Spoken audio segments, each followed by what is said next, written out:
The iPhone 17 Pro models will reportedly feature a repositioned Apple logo police car light. The logo will now be positioned on the center bottom.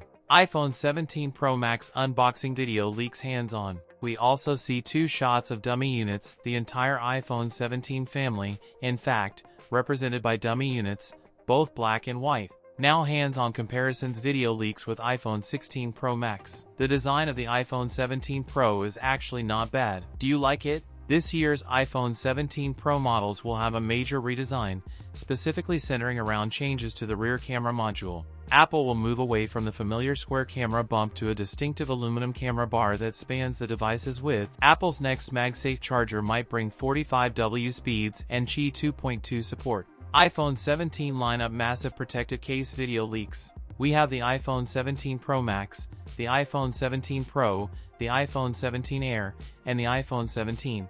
Apple's iPhone 17 lineup will come with 12GB RAM, the iPhone 17 series to get TSMC's next-generation 2nm chips, Apple's A19 chip technology. Apple reportedly tested 8K video recording on the iPhone 16 Pro models, but such functionality is still not available. With the iPhone 17 Pro models expected to have entirely 48-megapixel rear cameras, there is a good chance that 8K video recording will debut on those devices. The iPhone 17 lineup will feature a 24-megapixel front-facing camera with a 6-element lens. All of these devices should be making their official debut in September. Apple is reportedly planning to bring all its devices back to aluminum with the iPhone 17 lineup. The 2 flagship iPhone 17 Pro models will mark the return of aluminum frames to high-end iPhones for the first time since Apple began distinguishing between Pro and non-Pro models. That's it for today's video. If you enjoyed it, don't forget to like, comment, and subscribe for more content. Thanks for watching, and I'll see you in the next one.